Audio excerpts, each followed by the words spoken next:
After a full day teaching classes at the public school, I arrived home exhausted. I saw a new lock on the pantry door. "It's so you don't touch our things," my daughter-in-law said without looking at me. I smiled without saying a word. The next day, the padlock was gone, and in its place, I left a letter, one that made her hands shake when she read it. Yes, that's exactly what happened, just as you are hearing it. A padlock, in my own house. On the pantry that I had built myself 25 years ago, when my Robert was still breathing and this house smelled of fresh brewed coffee and blueberry muffins in the mornings.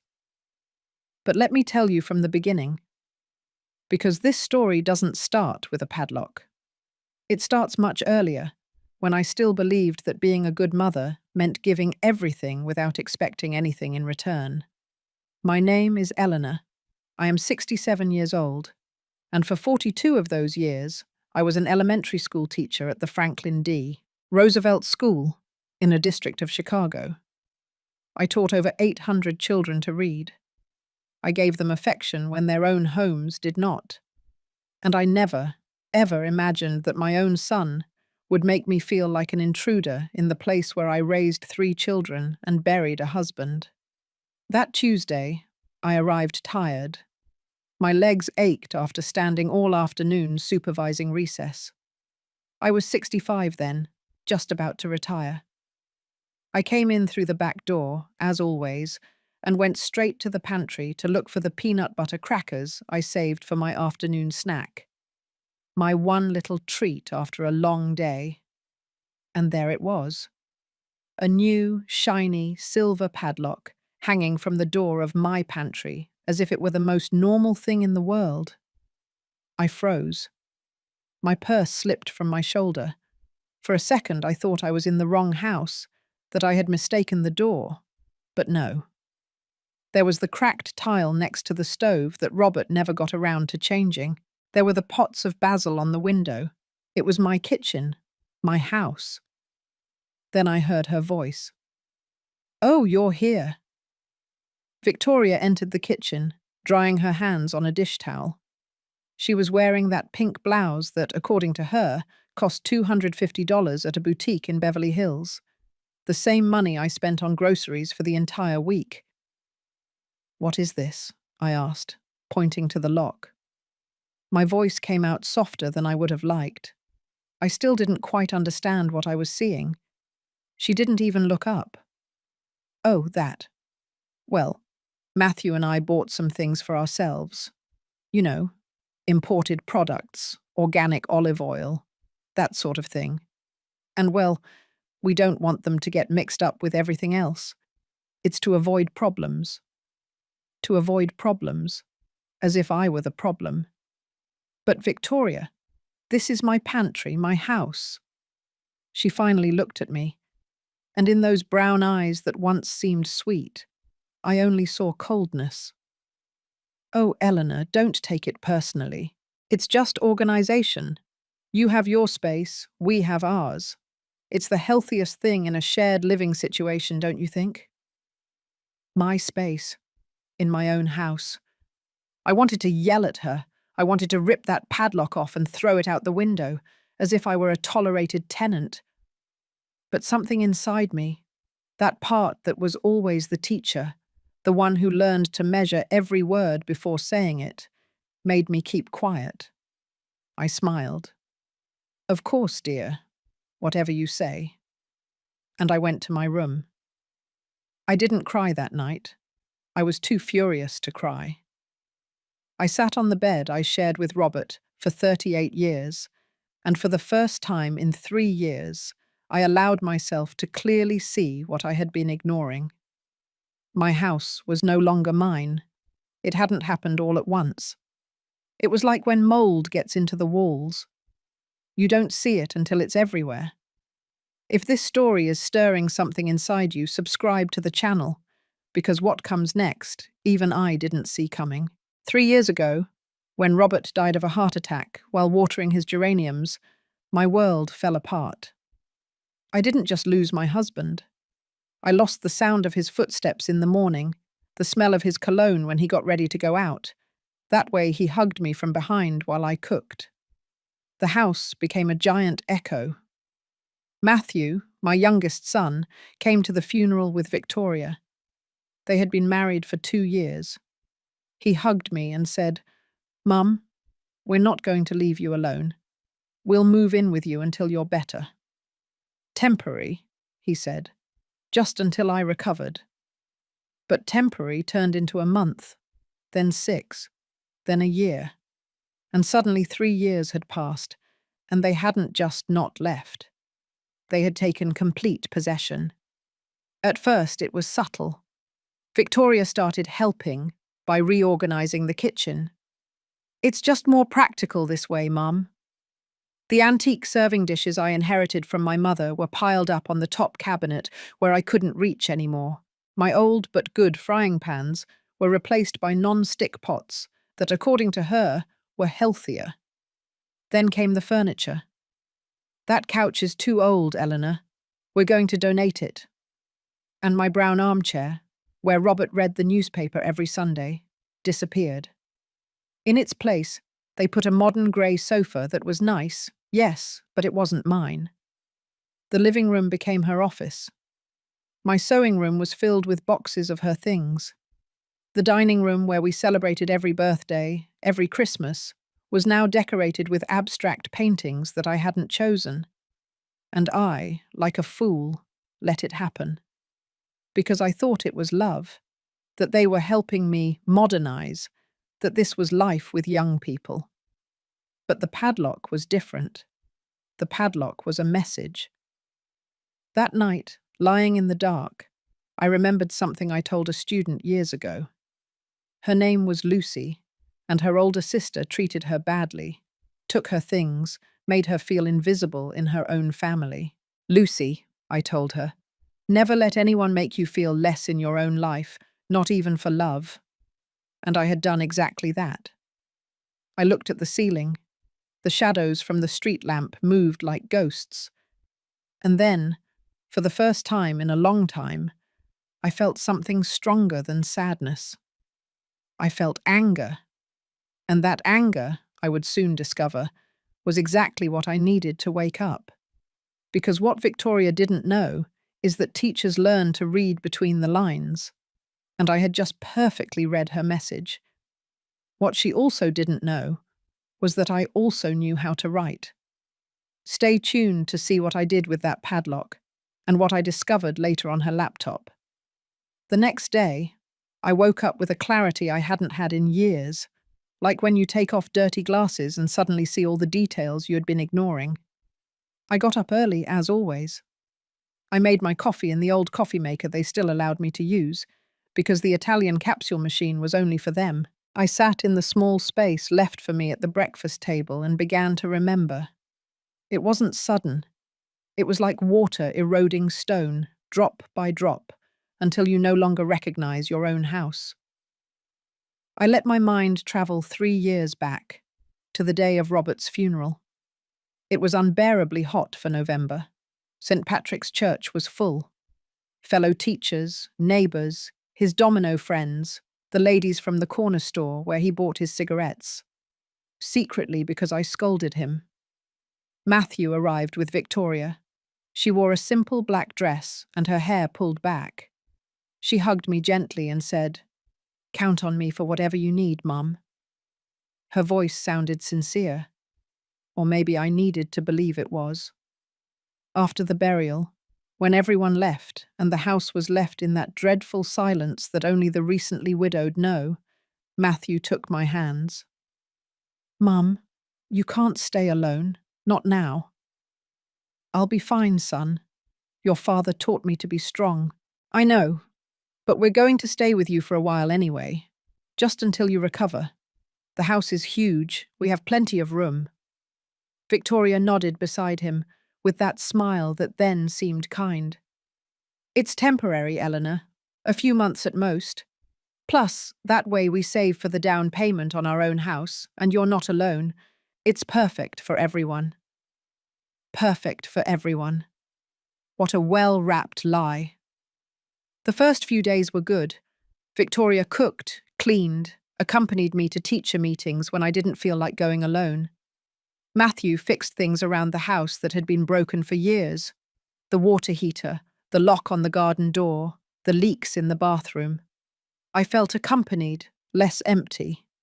But in the third week, Victoria started with her suggestions. "Oh, Mum, these curtains are so old. What if we buy new ones? I have a really good eye for decoration." They were the curtains Robert and I chose when we remodeled the living room, a terracotta colour that matched the tile floors. But I was so emotionally tired that I just said, "Okay, dear, whatever you think."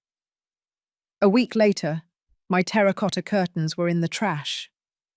In their place were minimalist white ones that let in too much light and made the living room feel cold. Then came the dining room. "These landscape paintings are totally outdated. Look, I bought these at a gallery. Modern art.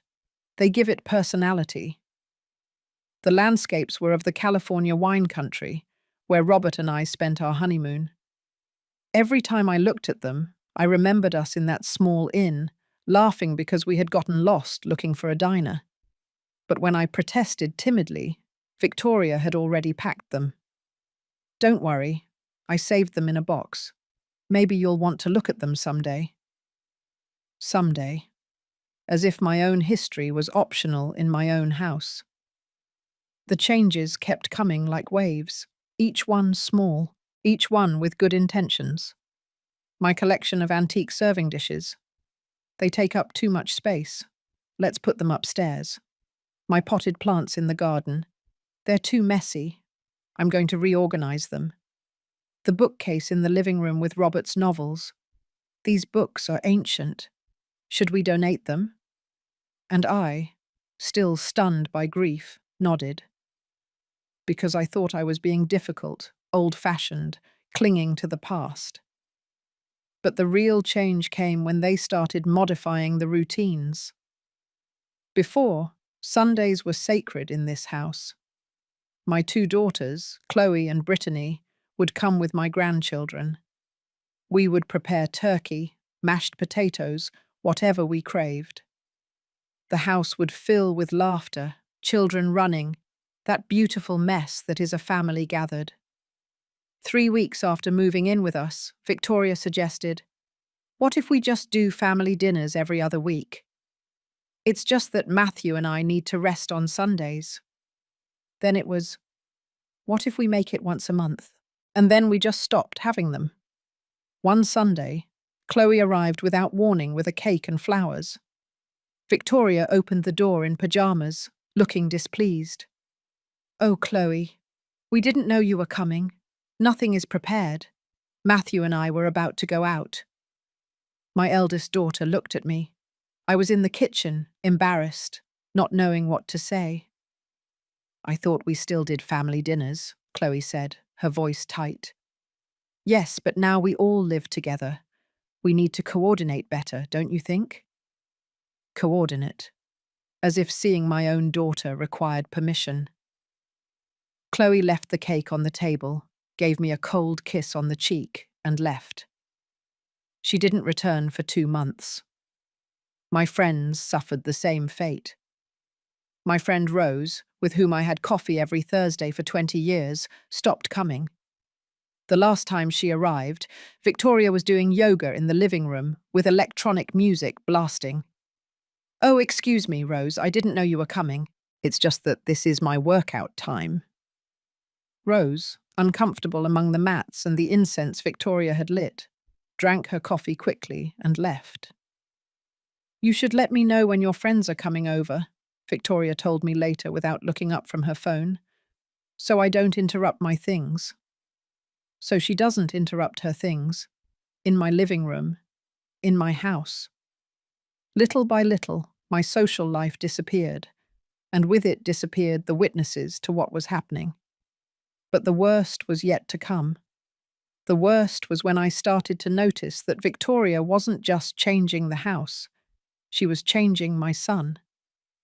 Matthew had always been affectionate. He called me every other day before they came to live with me. He asked how I was. He told me about his job at the hardware store. He made bad jokes that made me smile. But now, living under the same roof, he barely spoke to me. He came home late from work and went straight to his room.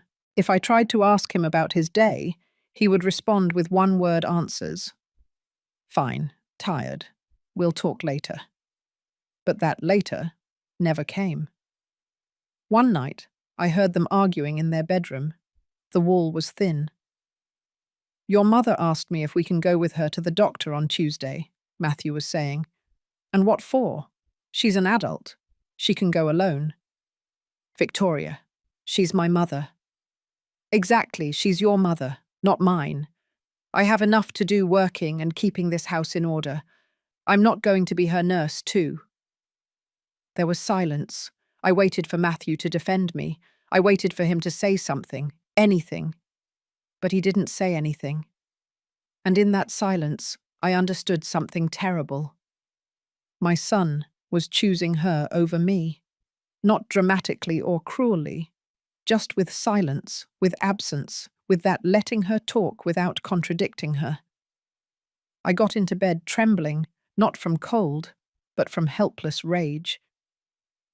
The next day, I went to the doctor alone, and that's how everything was.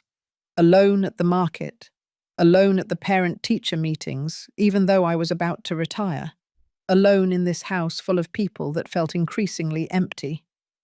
Victoria started cooking only for herself and Matthew. She said it was because they were on a special diet. They left the dirty dishes for me to wash. They hogged the living room TV for their shows. They played music I didn't understand. They had visitors they didn't introduce to me. And I kept shrinking, becoming a little more invisible in my own life every day, until the padlock arrived. And that padlock was the final straw. Because I realized something. They weren't sharing my house, they were taking it from me. But what they didn't know is that I still had an ace up my sleeve, something that even Matthew didn't know. My son looked at me as if I were a piece of old furniture in the way, and that hurt more than 1,000 padlocks. Matthew was born on a summer morning in July, with thunder outside and my hand gripping Robert's until it was bruised. It was a difficult birth, 36 hours of labor.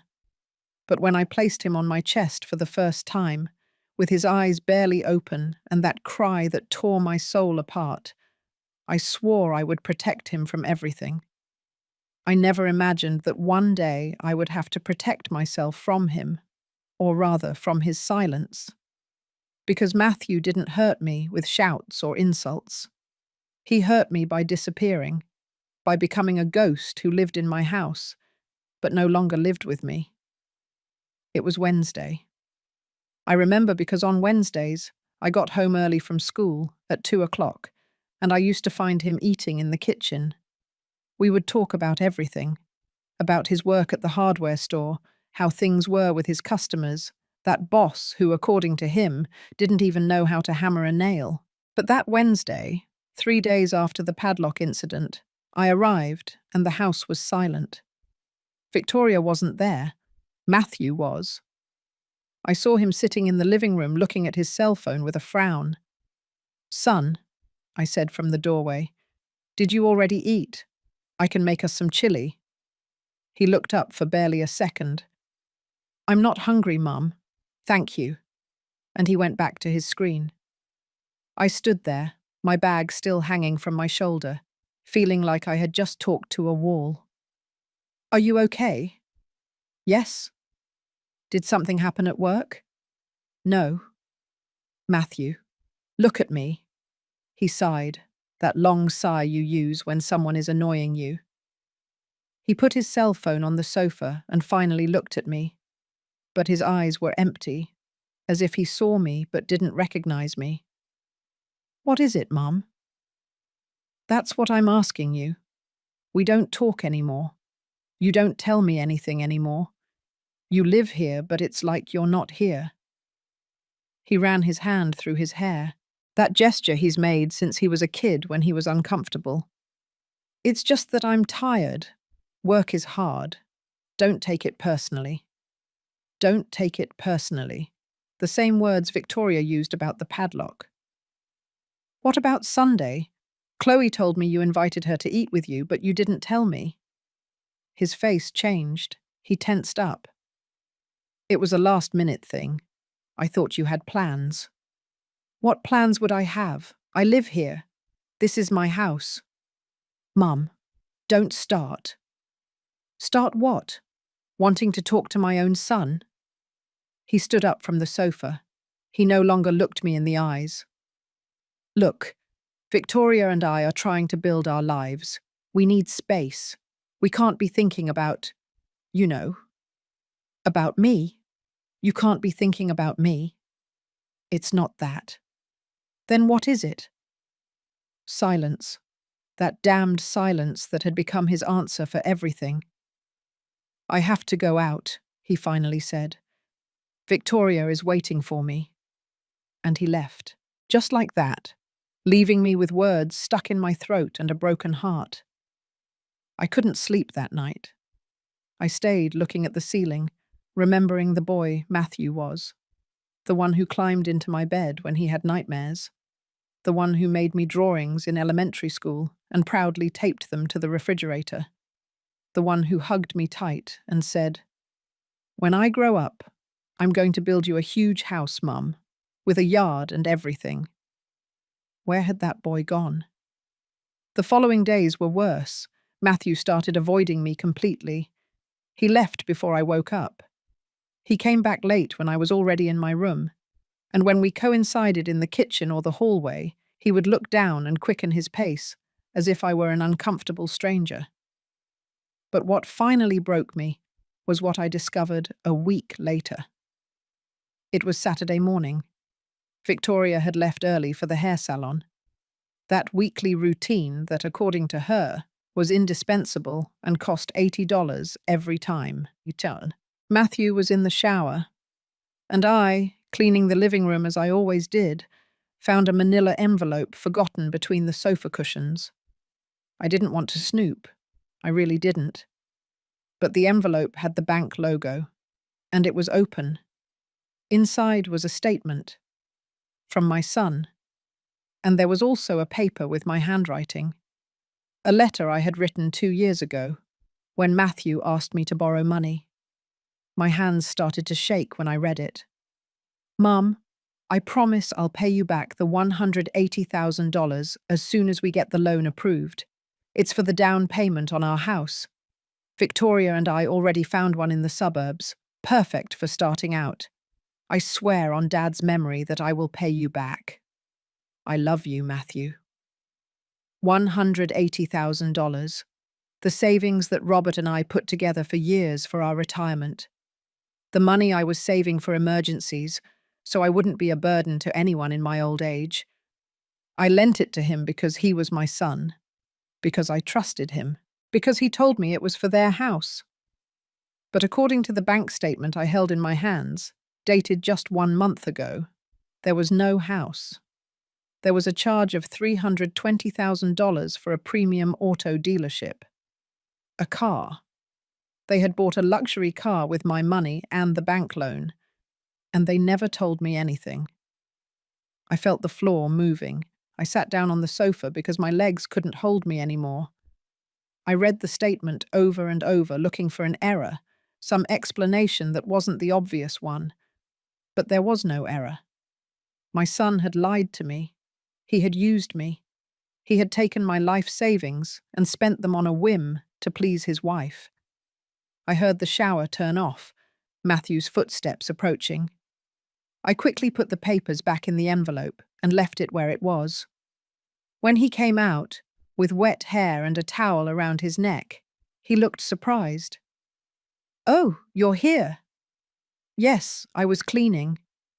He nodded, uncomfortable. He went to the sofa, took the envelope without saying anything, and went to his room. He didn't even pretend an explanation. That afternoon, when Victoria returned with freshly styled hair and bright red nails, I saw her differently. I saw her get into that latest model grey car parked outside, the one they supposedly bought with their savings. With my savings. And something inside me broke definitively. It wasn't just the money, it was the betrayal. It was knowing that my own son saw me as a bank, as someone he could take from without giving, as someone whose needs didn't matter. That night, while they ate dinner in the kitchen, talking and laughing as if nothing had happened, I stayed in my room. I didn't cry. I had no tears left. Instead, I felt something cold and clear, a decision forming like ice in my chest. I opened my closet, I moved the old shoeboxes, and I took out the blue tin box my mother inherited to me before she died. Inside, there were things Matthew didn't know about, things Victoria would never imagine. Documents, deeds, and a will that was still in my favor. Because it turns out my son forgot something very important. This house had an owner, and that owner was still alive, still sane, and now very, very angry. What came next, neither they nor I saw coming. But when I did it, it changed everything forever. At the back of my closet, I kept something they didn't know existed. My true power. The blue tin box was barely 12 inches long. It had faded flowers painted on the lid and a small dent on the corner, a memory from when it fell during the move to this house 25 years ago. To anyone who saw it, it was just an old, worthless object. But for me, it was a war chest. I took it out that Saturday night, after discovering the truth about the money. I placed it on my bed carefully, like someone unearthing something sacred. My hands trembled as I opened the rusted lid. The smell of old paper hit me first. Then I saw what was inside. Yellowed envelopes, carefully folded documents, photographs, and a small black notebook with frayed corners. My mother's notebook. There, in her precise, slanted handwriting, were noted all the lessons she gave me before she died. Eleanor, she told me on her last lucid day, her eyes dimmed by cancer, but her voice firm. Never ever let anyone think you are foolish just because you are kind. Kindness is not weakness, and a woman who knows how to keep silent at the right time is more dangerous than 100 shouting men. I smiled at the memory of her.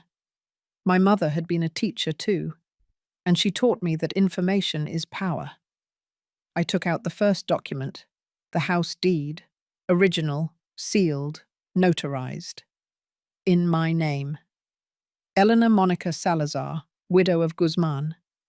Not a single letter mentioned Matthew or Victoria or anyone else. This house was mine, completely, without debts, without mortgages, without conditions. I had inherited it from my parents when they died, and Robert and I remodeled it with our own savings. Every brick, every window, every bathroom tile had been paid for with the sweat of 2 teachers who worked 40 years non-stop. Matthew knew it, or at least he once did. But perhaps Victoria had made him forget it. Or perhaps he had chosen to forget it because it was convenient for him to think this house would be his someday. I took out the second document, my will. I had drawn it up 5 years ago, when Robert and I decided to put everything in order. Back then, it left the house divided equally among my 3 children, Matthew, Chloe, and Brittany. But that will could be changed. And a dark part of me, the one that had been dormant for too long, started to seriously consider that possibility. I kept checking. I found copies of the electricity, water, gas, and property tax bills, all in my name, all paid by me for the last 3 years, even though Matthew and Victoria contributed $1,500 monthly, which barely covered the groceries. $1,500. A mockery. The property tax alone cost $3,200 every 2 months. Electricity, $1,800. Gas, $1,100. Maintenance, repairs, unexpected expenses, All of that was paid by me with my teacher's retirement. $11,000 monthly that evaporated maintaining a house for 3 people where only I put in real money. But the most interesting thing was at the bottom of the box. A white business card with blue letters. Franklin Foster, attorney and notary, family and estate law. Franklin had been a third-grade student of mine more than 30 years ago, one of the most respected lawyers in the district, and he owed me a huge favor.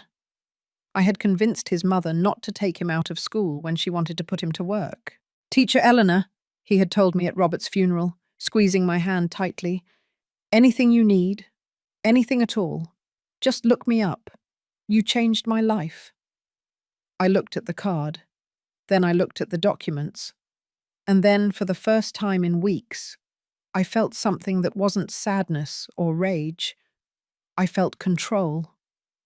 The next morning, Sunday, I waited for Matthew and Victoria to leave.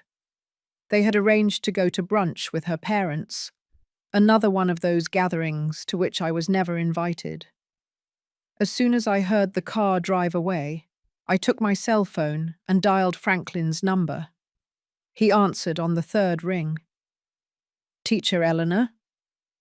"Franklin, dear, forgive me for bothering you on a Sunday." "You are never a bother. Are you okay? Did something happen?"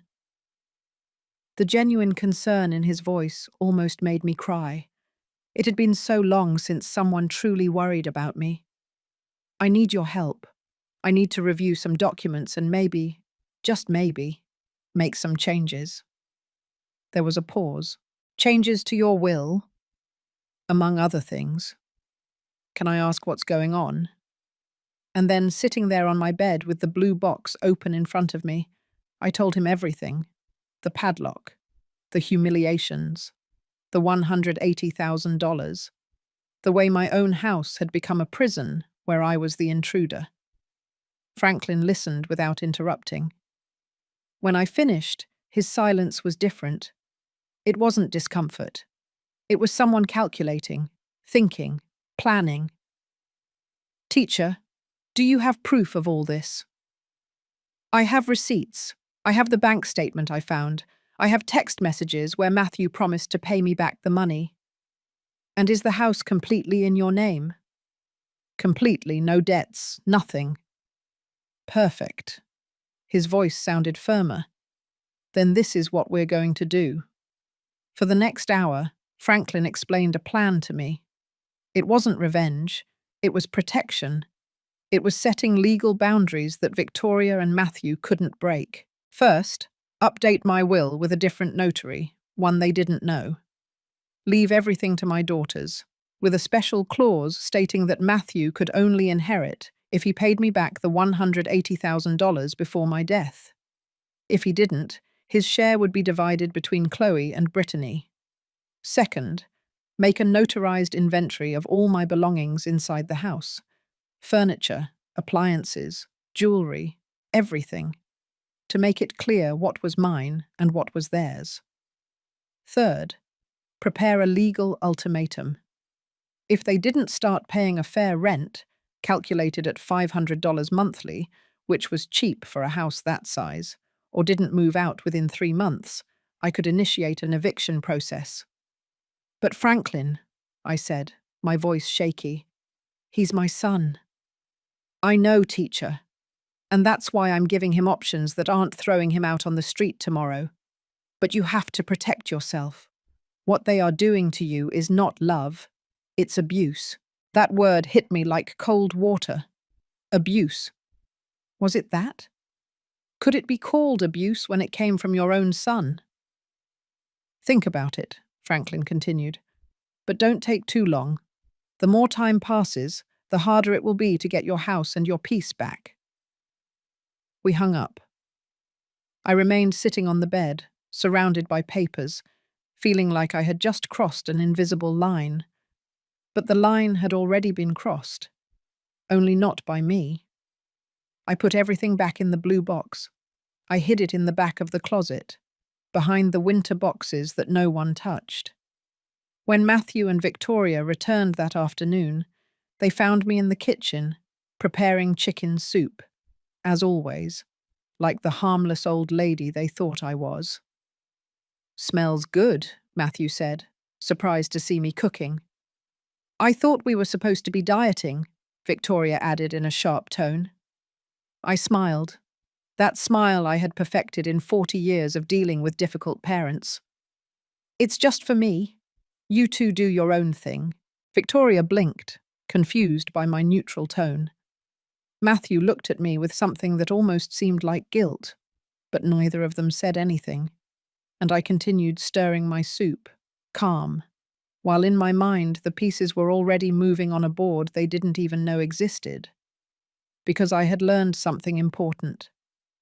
The one who shouts the loudest doesn't always win.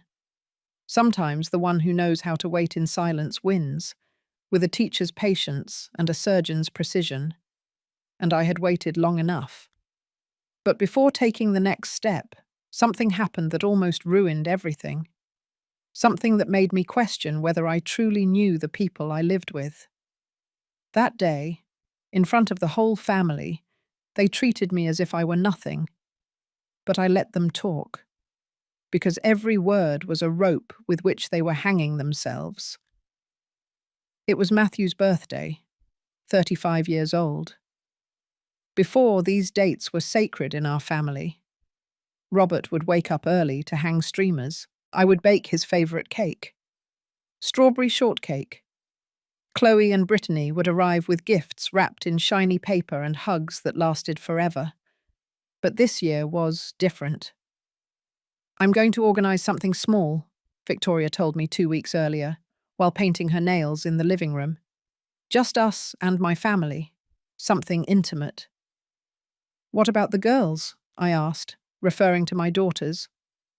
"Oh, Eleanor, you know how it is. They always end up arguing over silly things. Better to avoid drama." They weren't arguing over silly things.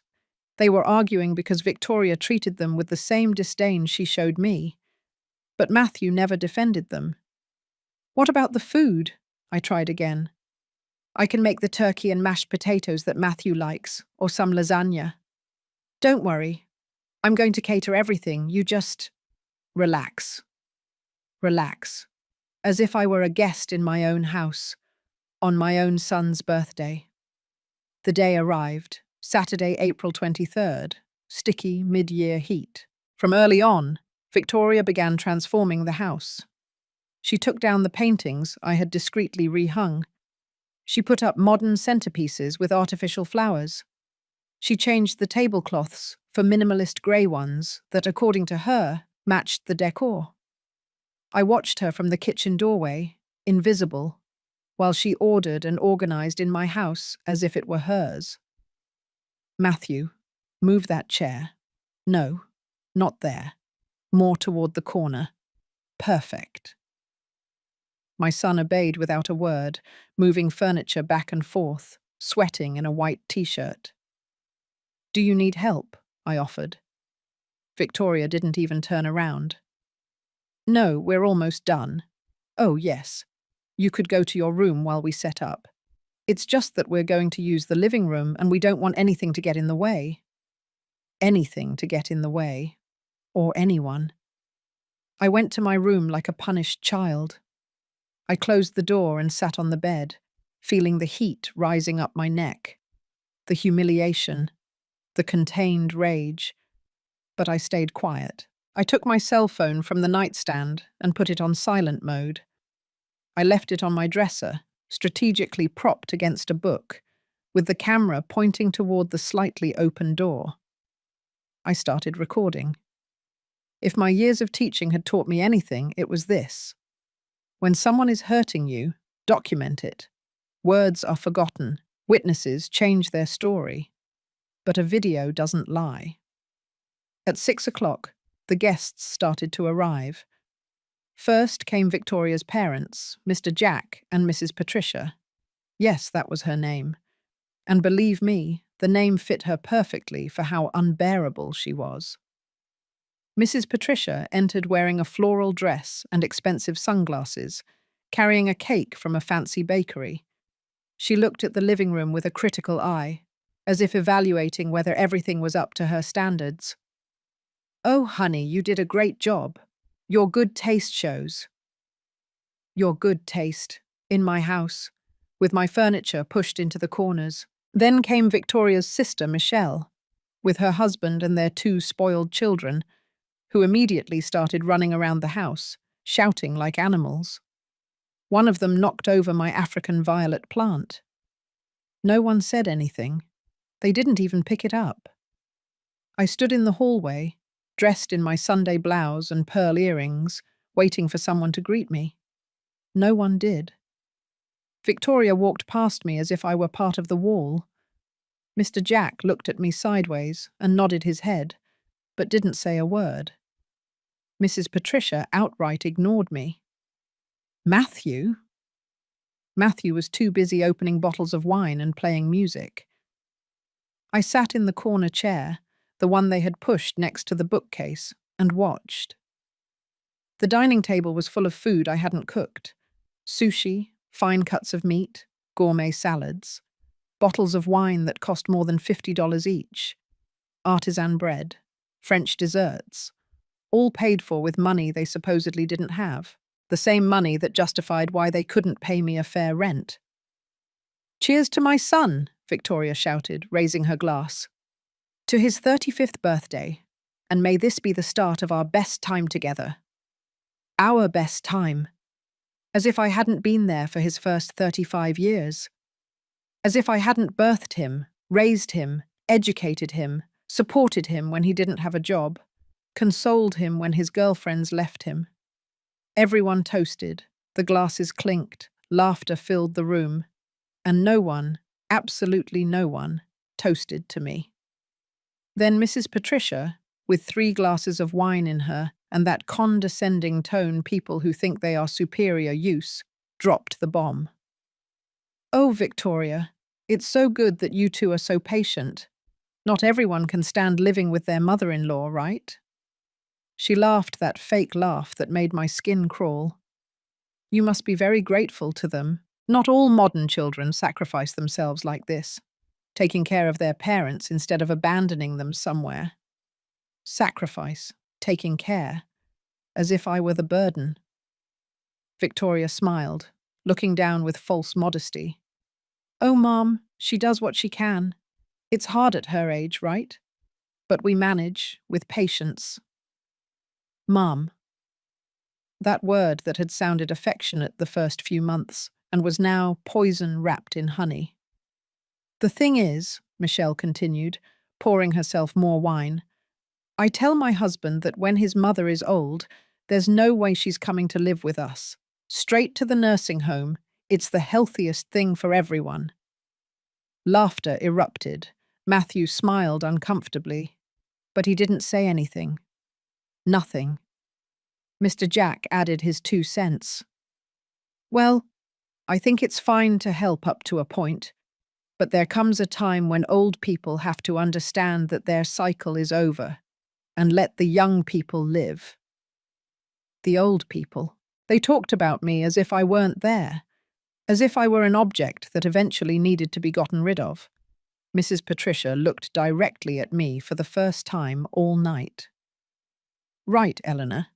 You understand that they need their space. They're young. They have dreams. They can't be burdened with, well, you know what I mean." I remained silent. I smiled. That smile I had perfected in weeks of enduring insults disguised as advice. And I let them keep talking, because my cell phone was still recording. Every word, every cruel laugh, every derogatory comment. Victoria brought the cake. They sang "Happy Birthday." Matthew blew out the candles and made a wish. They asked him what he had wished for, and he, looking at Victoria with love in his eyes, said, "I wish we could have our own house soon, to start our life for real. Our life for real.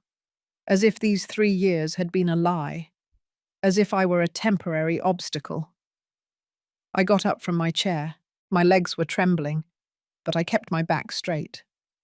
40 years of standing in front of 30 children every day had taught me to have presence. I'm going to my room. Enjoy your party. No one stopped me. No one said, "Don't go." No one asked if I was okay. Victoria just mumbled, "Get some rest, Mum." I closed my bedroom door. I stopped the recording. 3 hours and 40 minutes of documented humiliation. I sat on the bed with the cell phone in my hands. I pressed play. I listened to everything again. And this time I didn't feel sadness. I felt clarity, because they had just given me exactly what I needed. Irrefutable evidence that I wasn't imagining anything, that it wasn't my fault, that this was abuse disguised as shared living. I saved the video to the cloud. I made 3 backup copies. I sent one to Franklin Foster's email with the subject, "Urgent, additional evidence." Then I lay down, and for the first time in months, I slept completely, because I was no longer alone in this war. I had allies, I had proof, and above all, I had a plan. What they didn't know is that they had just dug their own grave, and I would hold the shovel. The next day, I did something Victoria will never forget. Something as simple as a letter, but as devastating as an earthquake. When Victoria read that letter, I saw the colour drain from her face, because the right words, spoken at the precise moment, are worth more than 1,000 shouts. Sunday dawned quiet, too quiet. That uncomfortable stillness that remains after a storm, when the air still smells of electricity and destruction. Matthew and Victoria didn't come out of their room until 11 o'clock. I had been awake for 2 hours. I had drunk my coffee, watered the plants I had left, and done something I had been planning all night. On the dining room table, among the remnants of the party that no one had cleaned up, I saw the padlock. They had left it lying there, next to the empty bottles and dirty dishes, as if it were trash. As if it hadn't been the symbol of my humiliation just days before. I picked it up. It was light, cheap. The kind of lock you buy at any hardware store for $5. Nothing special. But for me, it represented a line that had been crossed. I went to the kitchen drawer where I kept my tools. I took out some old pliers that Robert used for his household repairs. The lock gave easily. Too easily. With a little force and the right angle, the shackle opened without a problem. I smiled. That symbolic lock, so full of power in Victoria's mind, was worthless. It was pure theatre, pure illusion of control, just like everything she had built in this house. I left the broken lock on the kitchen counter where she would see it. But that wasn't enough. I needed to send a clearer message, more permanent. I went to my room. I took out paper and a pen. Not the computer, not a text message, a handwritten letter. Because there is something about handwritten letters that makes the words weigh more, that makes them stick deeper. I sat down at my desk, the same one where I had checked the homework of hundreds of students for decades, and I wrote, not with rage, but with surgical precision. Victoria, I have decided not to say anything about the padlock because I understand that you come from a family where distrust is normal. I don't blame you for that. Everyone brings their traumas and their ways of seeing the world. But I want you to know something very important. Something you may have forgotten, or that you were never clearly told. This house has an owner, and that owner is me. The documents are in my name. Original deeds, notarized, impossible to modify without my physical presence, my current ID, and my fingerprint. My lawyer, Mr. Franklin Foster, has certified copies of everything. And believe me when I say he is very good at what he does. I know about the power of attorney you wanted me to sign 6 months ago. That paper you accidentally left on the table with the important parts marked in yellow. I'm not foolish, Victoria. I'm a teacher. I taught over 800 children to read for 42 years. I can read between the lines better than you imagine. I also know about the $180,000 my son borrowed from me for the down payment on his house. That house that never existed. That money that turned into a car you drive every day. And I know what you said about me last night. I recorded every word. This is not a threat. It is information. Information that you need to have to make better decisions from now on. This is your only warning. If you try to put a lock on me again, literally or metaphorically, you will meet the Eleanor you do not want to meet. The one who, think carefully before your next move. With the cordiality I still have left, Eleanor Monica Salazar, widow of Guzman, legal owner of this house. I folded the letter into 3 perfect parts. I put it in a manila envelope, and in clear handwriting I wrote on the front, "For Victoria. Personal and confidential." I went to the pantry. The door was still there, unlocked, open as it should have been all along. I taped the envelope to the center, at eye level, with thick tape. Impossible not to see. Then I went to the kitchen. I prepared a cup of chamomile tea and sat down to wait. I didn't have to wait long. At 11:30, I heard footsteps. Victoria entered the kitchen, shuffling in her slippers, her hair messy and looking hungover. She headed straight for the coffee maker. Then she saw it, the broken padlock on the counter. She stopped dead. She picked up the lock. She examined it. She frowned. Then she looked towards the pantry, and there was the envelope. Large, manila, with her name on it. I saw her turn pale even before she opened it. She took the envelope with trembling hands. She opened it clumsily, tearing the paper. She took out the letter and started to read. I continued drinking my tea, seemingly calm, apparently distracted, looking out the window at the garden. But I was watching her reflection in the glass. I saw her eyes widen with each line. I saw her mouth open into an O of surprise. I saw her hands begin to tremble by the time she reached the middle of the letter. When she finished reading, she slowly folded the letter. She looked at me. I didn't look away from the garden. Eleanor. Her voice sounded small, scared. I didn't answer. Eleanor, I didn't... This is a misunderstanding. I slowly turned my head. I looked her in the eyes, and I didn't smile. For the first time in 3 years, I didn't smile. Which part is a misunderstanding? The padlock I saw with my own eyes? The money that your husband's bank statement proves? Or the things you said about me last night, recorded on video with the date and time? She was speechless. The letter trembled in her hands. We were just... Save it. My voice came out firm, cold. I don't want explanations. I want you to understand that this house is mine, that I decide who lives here and under what conditions. And if you disrespect me in any way again, you leave. No discussion. No second chances. But Matthew is my son, and he will always have my love. But this house is mine, and in my house there is respect. Or you find somewhere else to live.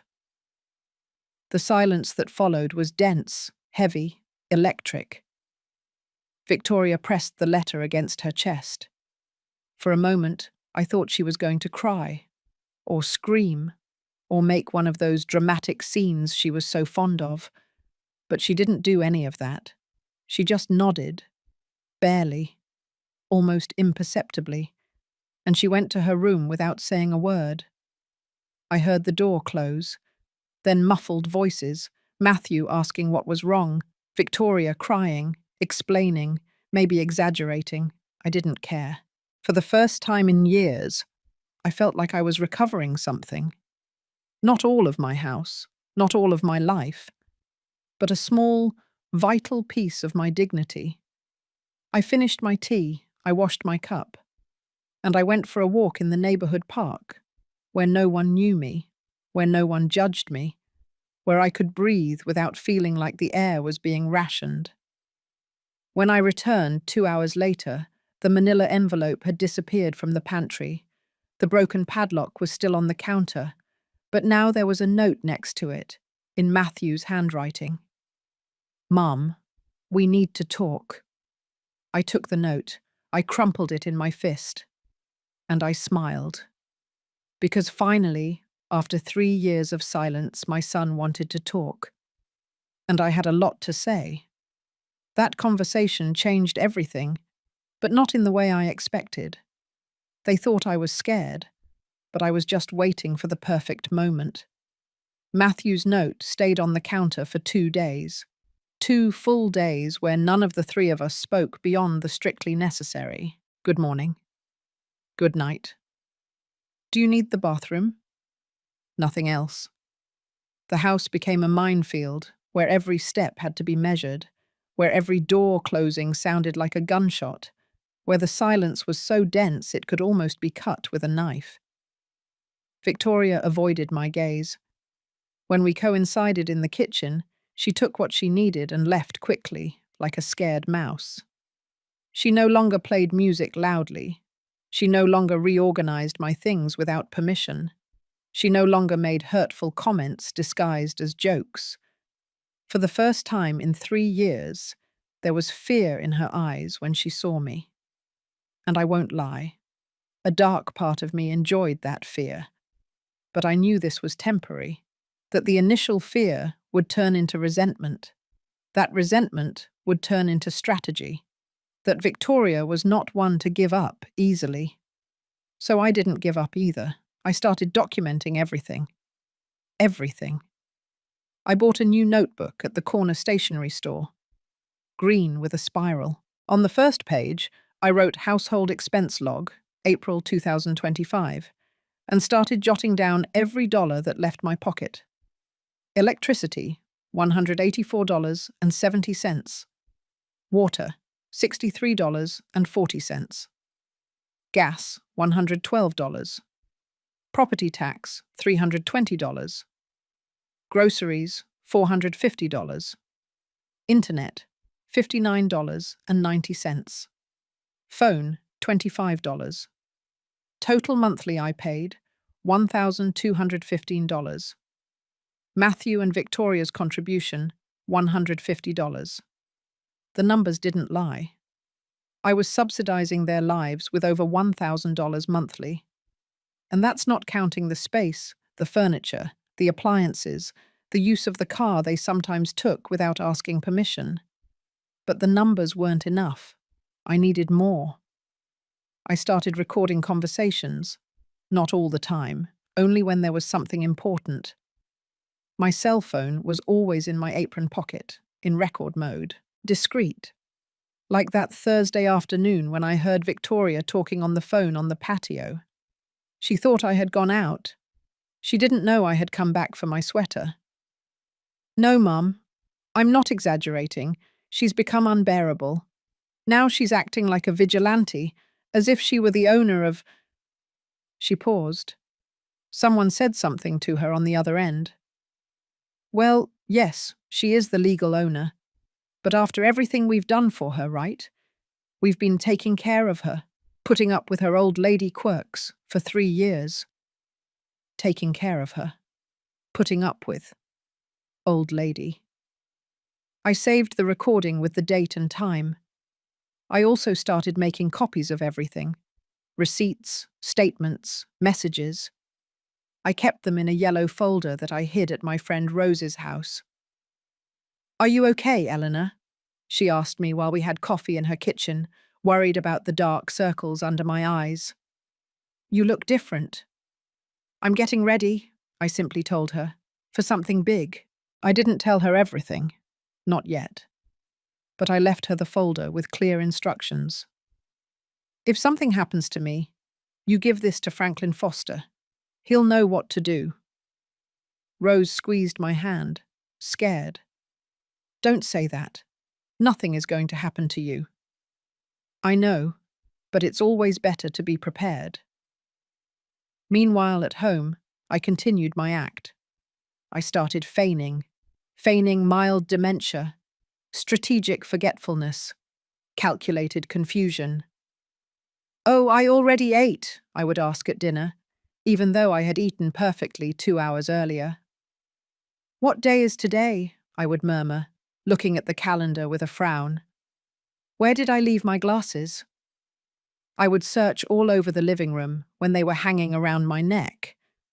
I saw Matthew and Victoria exchange glances that said, "See?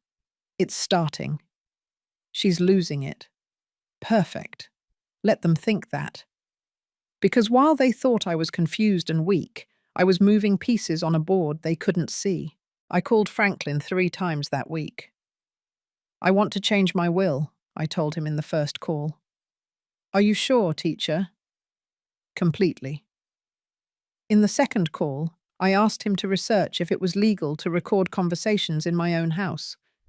He confirmed that it was, that anything recorded on my own property was admissible as evidence.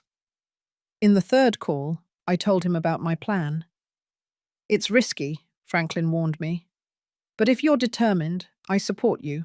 Just promise me you won't do anything without consulting me first." "I promise," I lied, because I already had the next step planned. On Friday night, Matthew finally knocked on my door. "Mum, can we talk?" "Come in, son." He entered slowly, his hands in his pockets. He sat on the edge of my bed, in the same spot where he sat as a child when he had nightmares. "About the letter, you read it?" "Victoria showed it to me. I didn't know you felt that way." That phrase almost made me laugh. Or cry. I didn't know if it was honesty or willful blindness. "Matthew, look at me." He looked up. His eyes were Robert's, the same brown eyes with golden flecks that made me fall in love 40 years ago. "Did you really not know? Or did you not want to know?"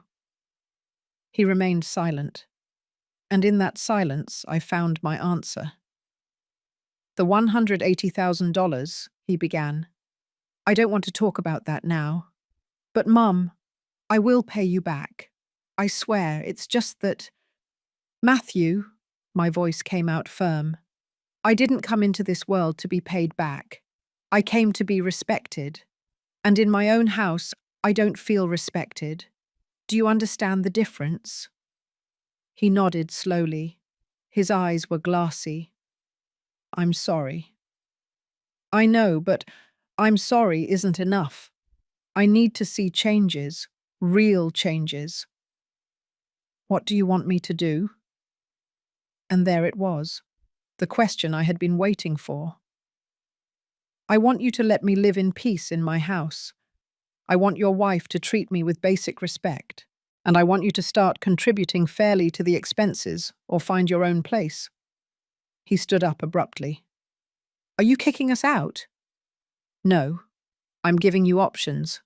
$500 monthly in rent. It's cheap for this house. Or you can save up and look for your own place, like you always said you were going to do." "But, Mum, we don't have that money right now." "You have money for a luxury car, for expensive clothes, for hair salons and restaurants." My voice didn't tremble. "You have money. You just don't want to use it on me." He stood there in the middle of the room, divided between 2 loyalties. And once again, he chose silence. "Think about it," I said softly. "You have 1 month." He left my room without saying anything more. I didn't sleep that night. I stayed awake looking at the ceiling, wondering if I had been too hard, if I had crossed a line I couldn't come back from. But when morning came, and I saw the sun coming through my window, illuminating Robert's photo on the nightstand, I knew I had done the right thing. Because love without respect is not love. It's a habit. And I had been a habit for too long. It was time to be a decision. What happened next surprised even me, because it turned out I wasn't the only one with secrets in this house. When I opened that chest in front of them, their eyes filled with greed.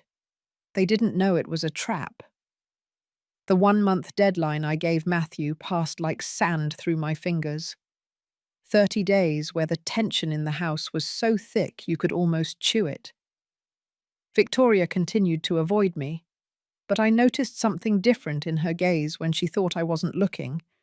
She was calculating, planning, waiting. I was too. It was a Sunday afternoon, one of those hot May afternoons where the air doesn't move and everything seems to stop.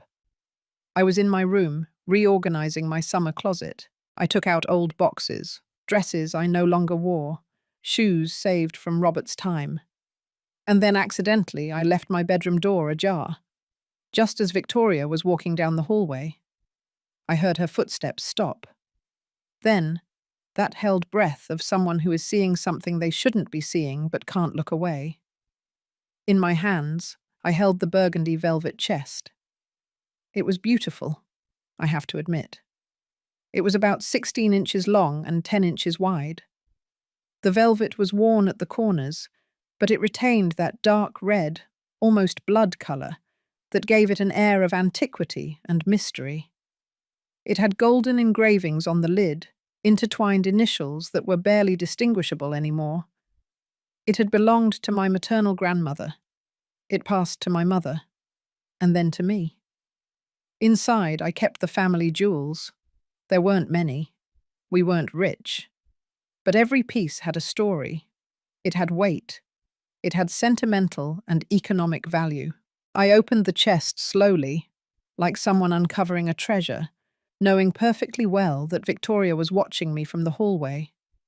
I took out the pearl necklace. 36 natural, irregular pearls, with that creamy luster that only real pearls give.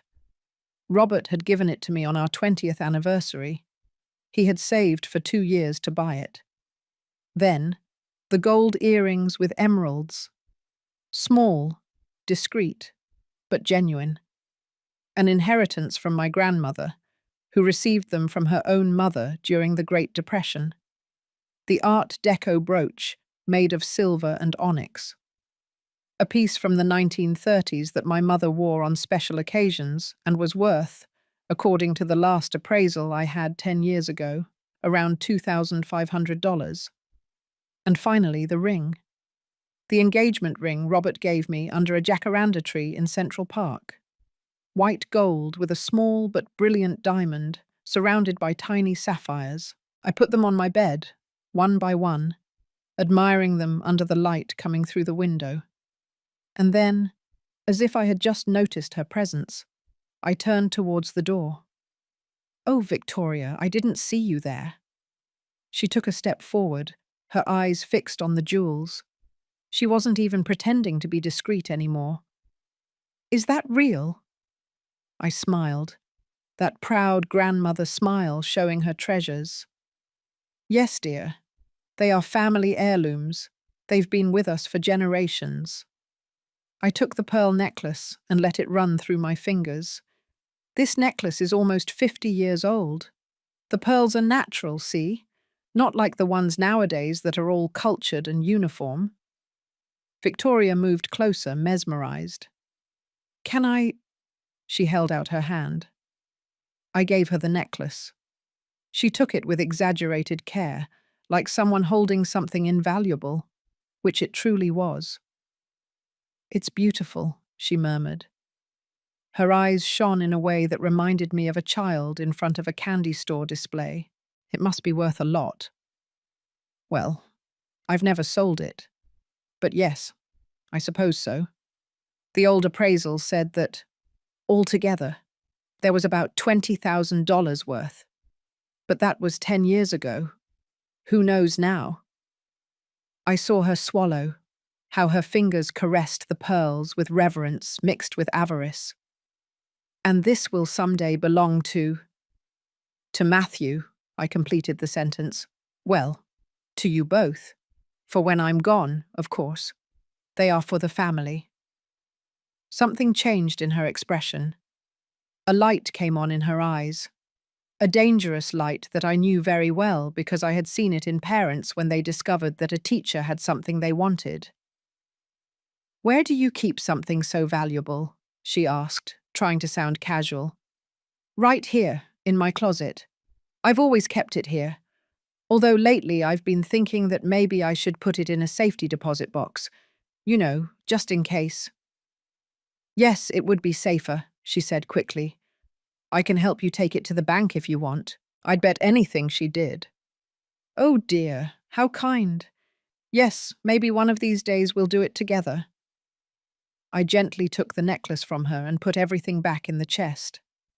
I closed it with the small key that hung from a little chain. Victoria followed every movement with her eyes.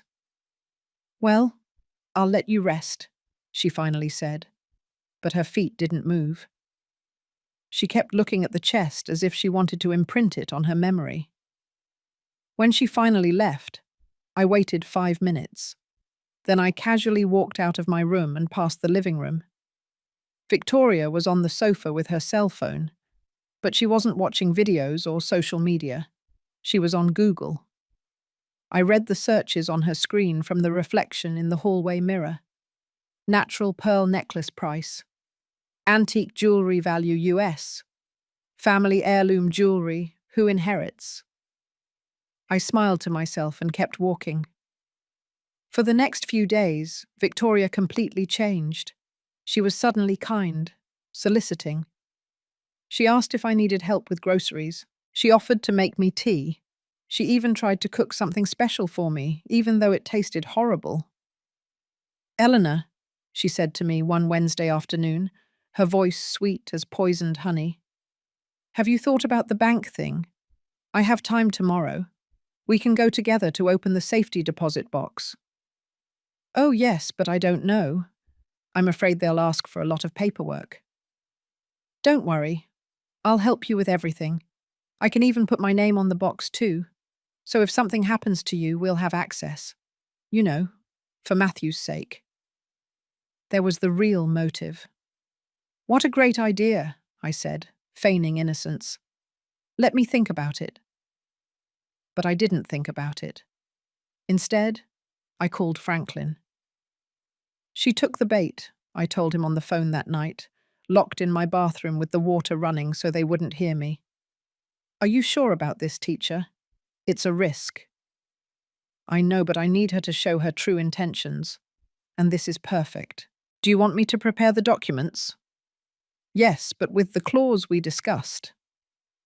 The next day, I told Victoria that I had made an appointment at the bank for Friday. Her face lit up like a Christmas tree. "Perfect. I'll go with you. Don't worry about a thing." Friday arrived. We went to the bank. We opened a safety deposit box. We put the jewelry chest inside. And we signed the papers.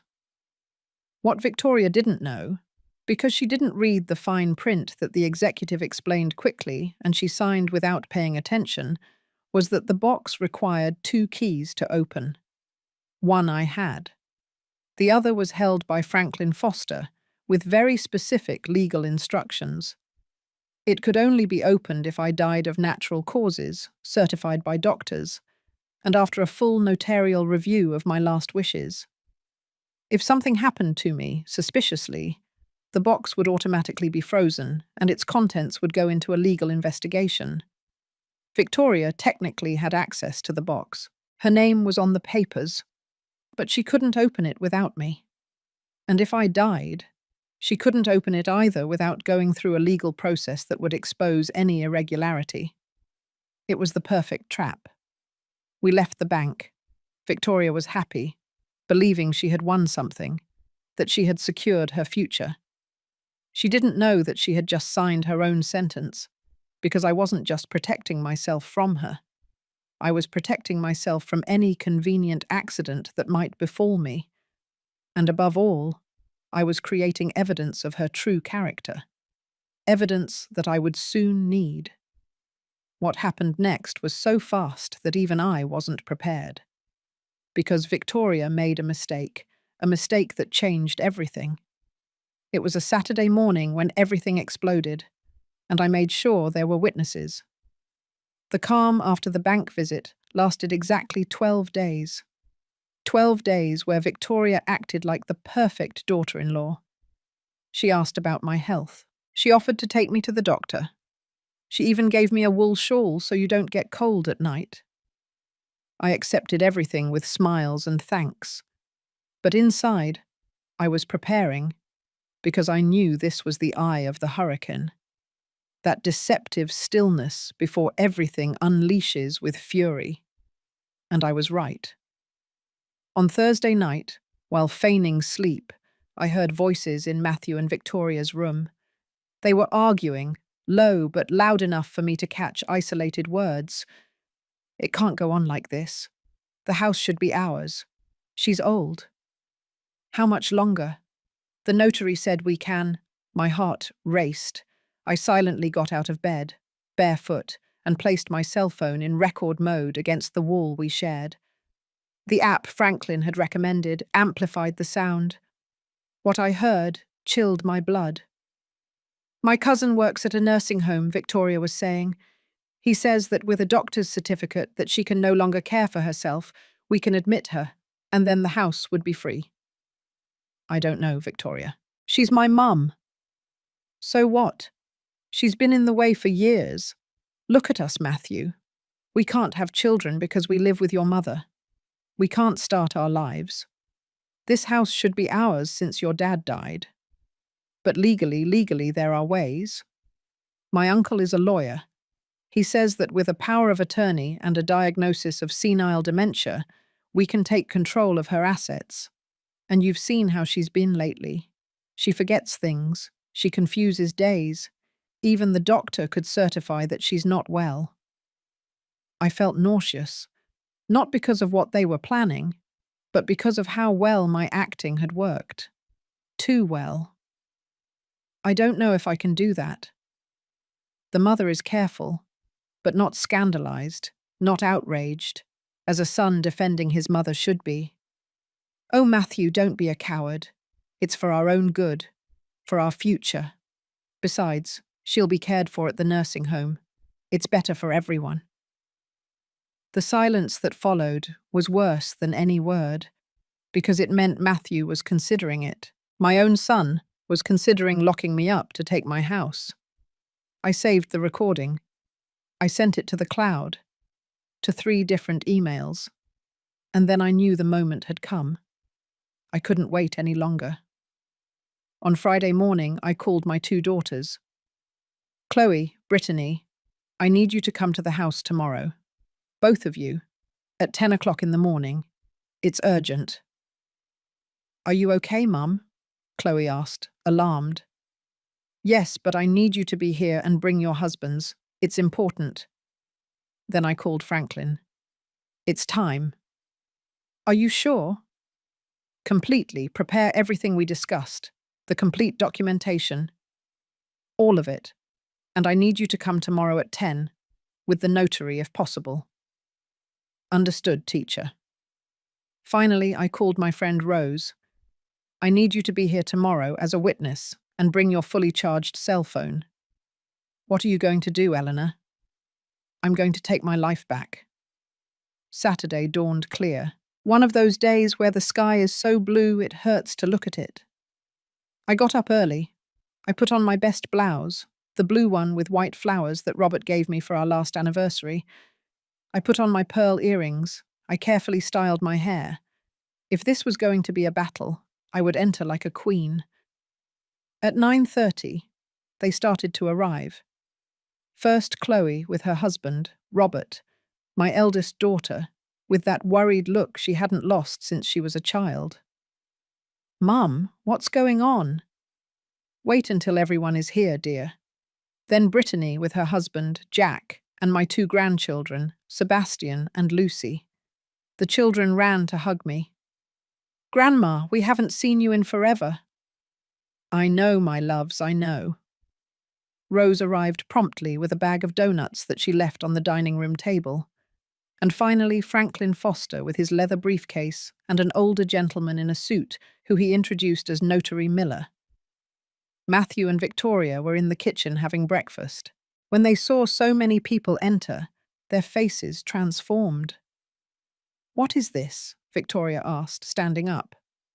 "It's a family meeting," I said in a calm voice. "Sit down, everyone. I have important things to say." We settled into the living room. I in the main armchair, the one that had been Robert's, my daughters on the sides, Franklin and the notary standing next to me, the others scattered in chairs brought from the dining room. Victoria and Matthew remained standing, tense, like cornered animals. "You can sit down," I repeated. It wasn't a suggestion. They slowly sat on the grey sofa they had bought. I took a deep breath and began. "I have gathered you here because I need everyone to hear this, and I need witnesses to what I am about to say." I took out my cell phone. I connected it to the Bluetooth speaker and played the recording from Thursday night. Victoria's voice filled the room. "My cousin works at a nursing home. He says that with a doctor's certificate that she can no longer care for herself, we can admit her." I saw the colour drain from Matthew's face. How Victoria opened her mouth without any sound coming out. Chloe put her hand over her mouth. Brittany started to cry. I let the recording continue until the end. Until that part where Matthew didn't say no, where he only kept silent in complicity. When it finished, the silence in the room was absolute. "Mum," Matthew tried to speak. I raised my hand. "I haven't finished. This is not all." I took out the yellow folder I had stored at Rose's house. I opened it on the coffee table. "Here are all the receipts for this house for the last 3 years.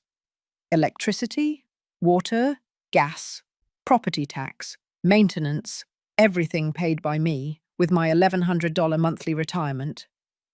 I put another document on top. "Here is the bank statement that proves that the $180,000 I lent for a down payment on a house was used to buy a luxury car. A car I have never used, that they haven't even offered me to use." Another document. "And here are the screenshots of the messages between Victoria and her sister, where she literally says, 'A few more months of putting up with the old lady, and this house will be ours.'" Victoria suddenly stood up. "You spied on my phone. That's illegal." Franklin spoke for the first time, his voice professional and cold. "Actually, Mom, everything in this folder was legally obtained. The recordings were made on Mrs. Eleanor's private property, where she has every right to record. The documents are copies of originals, and the messages were photographed from a laptop that your husband left open in a common area of the house." Victoria turned towards Matthew. "Say something, don't just sit there." But Matthew didn't say anything. He stared at the floor, his eyes glassy. I continued because I still wasn't finished. "I want you to know," I said, looking directly at Matthew, "that this house will never be yours while I live. I have already modified my will. If something happens to me, the house is divided only between Chloe and Brittany. Matthew can only inherit if he first pays me back the $180,000 he owes me. If he doesn't pay it back before my death, his share is voided." Notary Miller took out a document. "Here is the updated will, signed and certified 3 days ago. It is completely legal and final." Matthew finally looked up. There were tears in his eyes. "Mum, I never wanted to." "Never wanted what, Matthew? Never wanted to keep quiet while your wife planned to lock me up? Never wanted to lie to me about the money? Never wanted to make me feel invisible in my own house?" My voice broke, but I remained firm. "I am going to give you one option. Only one. You have 30 days to leave this house. I can lend you $5,000 for a month's rent on an apartment. It is more than you deserve, but I am your mother, and I will not leave you on the street." "This is ridiculous," Victoria shouted. "You can't just kick us out like this." Franklin intervened again. "Yes, she can, Ma'am. This is her house. You do not have a rental agreement. You do not pay rent. Legally, you are guests who have overstayed their welcome. If you do not leave voluntarily in 30 days, we will proceed with a legal eviction. And with this evidence, believe me, we will win quickly." Victoria opened her mouth. She closed it. She opened it again. But no coherent sound came out. Matthew, my son, the boy who once promised me he would build me a huge house, burst into tears. "Mum, forgive me, please." And there, seeing my son cry, I felt something inside me break too.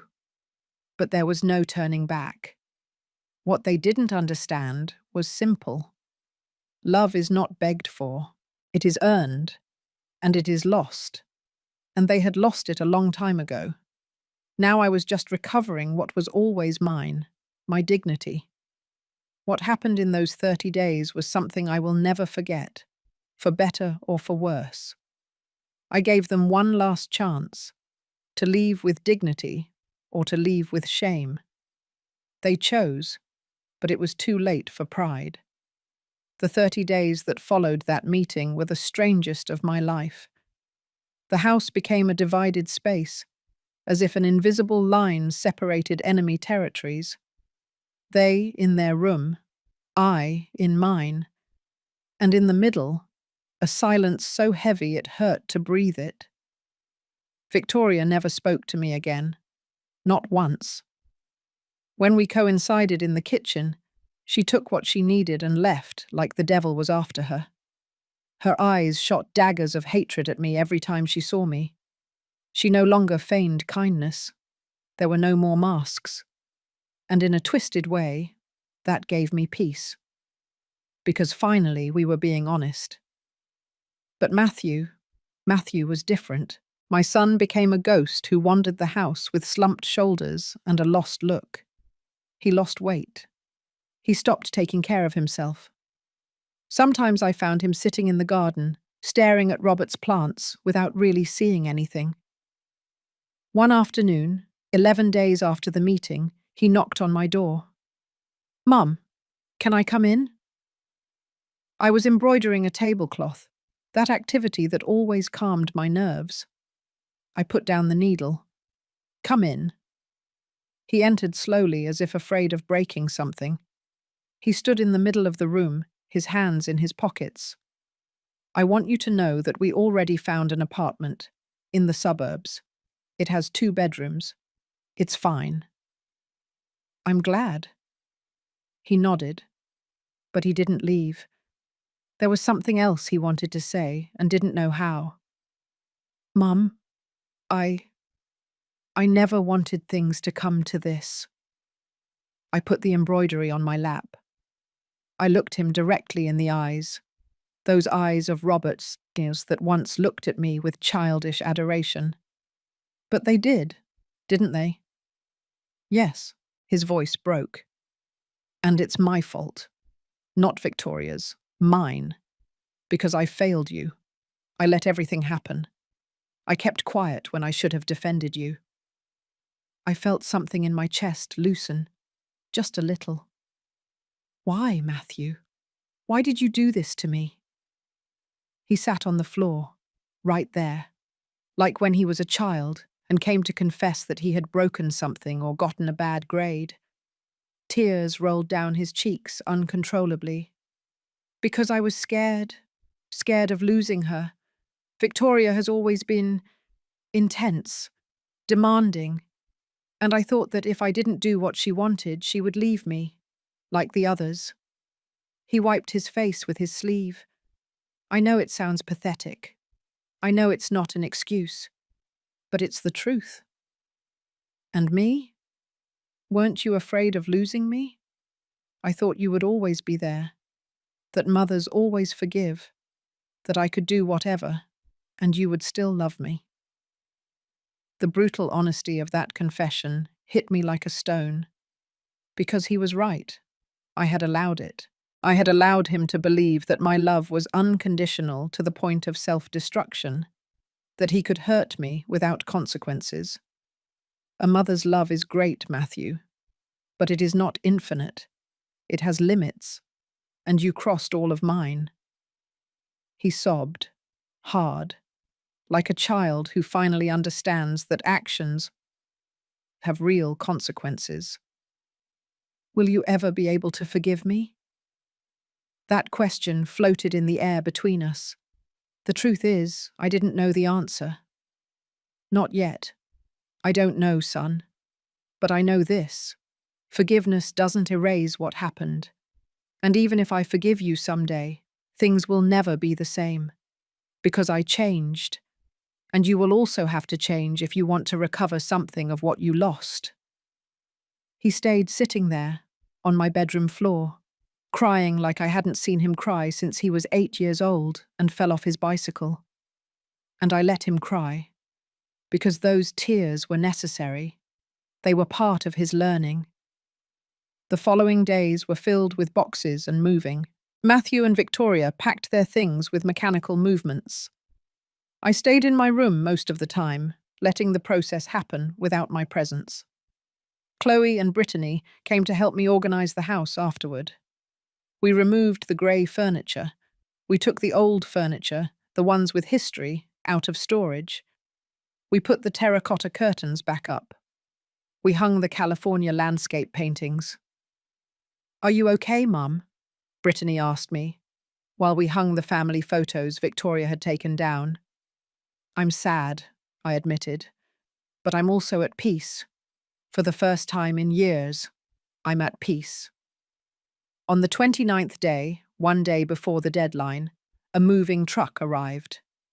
Matthew and 2 movers took everything out. Clothes, furniture, boxes, that grey sofa I hated so much. Victoria supervised everything with a look of contained fury. She didn't say goodbye. She didn't even look at me. She got into the car bought with my money, and drove off without looking back. Matthew was the last to leave. Carrying a box of photographs, he stopped at the door. "Thank you for the $5,000. I will pay it back, along with the other $180,000. I don't know when, but I will do it." "Don't do it for me, Matthew. Do it for yourself, so you learn that debts are paid, that promises are kept." He nodded, and then in a small voice he asked, "Can I come visit you? Someday, when things are calmer." I really thought about it. "Call me in 6 months. If by then you have kept your word, if you have shown that you've changed, we can try to rebuild something. But it will be different, with limits, with respect." "I understand." He reached out as if to hug me. I tensed up. I wasn't ready. He noticed. He stopped. And he just kissed me on the forehead. "I love you, Mum. And I'm sorry. I really am." And he left. I closed the door behind him. I leaned against the wood. And finally, after months of holding back, of being strong, of being strategic, I allowed myself to cry. I didn't cry for Matthew, or for Victoria, or even for the lost money. I cried for the broken illusion of what could have been and never was, for that son I raised to be good and somehow got lost along the way, for the years I wouldn't recover. But I also cried with relief, because finally, my house was mine again. The following months were for healing. I started inviting my friends over again on Thursdays. Rose, Amy, Sarah. We drank coffee and ate donuts at my table, without having to ask permission, without feeling like we were in the way. Chloe and Brittany started coming on Sundays with the grandchildren. The house filled up again with children's laughter, the smell of chicken and mashed potatoes, those long talks that only happen in families who truly love each other. I adopted a cat, a stray orange cat that appeared one afternoon in my garden. I named him Robert because he had those same golden eyes as my husband and that tranquil way of observing the world. And little by little, I started remembering who I was before I became the invisible woman in my own life. 6 months later, Matthew called. "Mum, I already paid the 5,000. I deposited it today, and I have 300 saved up for the rest. I know there's a long way to go, but I'm working on it." "How are you, son?" There was a pause. "I'm better. Victoria and I are in therapy. She's still angry with you, but at least she's working on understanding why she did what she did. And me too. I'm learning to set boundaries, to not be so afraid." "I'm glad. Can I come visit you? Coffee? Half an hour?" I thought about it, and this time the answer was easier. "Yes, but just you. And at a coffee shop, not here. I'm not ready for you to enter this house yet." "I understand. I love you, Mum." "I love you too, son. But loving doesn't mean forgetting. It means remembering and choosing every day to rebuild what was broken." 1 year after that family meeting that changed everything, I am sitting in my garden. The afternoon sun warms my face. Robert the cat sleeps in my lap. My plants are blooming because I finally have time to take care of them. Not everything is perfect. I still have difficult days, days where I miss the idea of what could have been, days where I wonder if I was too hard. But then I remember the padlock, the humiliations, the nights where I felt like a foreigner in my own bed. And I know I did the right thing, because I recovered something more valuable than a house. I recovered my dignity, my peace, my right to live without fear, without guilt, without having to justify my existence. Matthew comes to visit me once a month. We have coffee, we talk. We've had 4 visits now, and each one is a little less awkward than the last. I don't know if we will ever have the relationship we had. Probably not. But we are building something new, something based on mutual respect, on clear boundaries, on love that is no longer blind but conscious. And that is enough. Because I learned something I should have learned a long time ago. True wealth is not in what you own, but in what you don't allow to be taken from you. Your peace, your dignity, your right to live without apologizing for existing. And that no one will ever take from me again. I share this story not for you to judge me, nor for you to applaud me. I share it because I know there are many women out there living the same thing, feeling invisible in their own homes, putting up with it because they think it's what they have to do. And I want you to know this. You don't have to put up with it. You don't have to be martyrs. You can set boundaries. You can say no. You can take back your lives. It is never too late to defend yourself. It is never too late to choose yourself. I did it at 67 years old. And if I could do it, you can too. Don't let anyone make you feel less. Not your son, not your daughter-in-law, not anyone. You are enough. You always have been. And you deserve respect. Especially in your own house. Especially in your own life. If this story touched your heart, if it made you think, if it gave you the strength to do what you need to do, leave me a comment. Tell me where you are listening from. Tell me if you are fighting your own battle too. You are not alone. None of us are. Like this video, if this story reminded you of your own worth.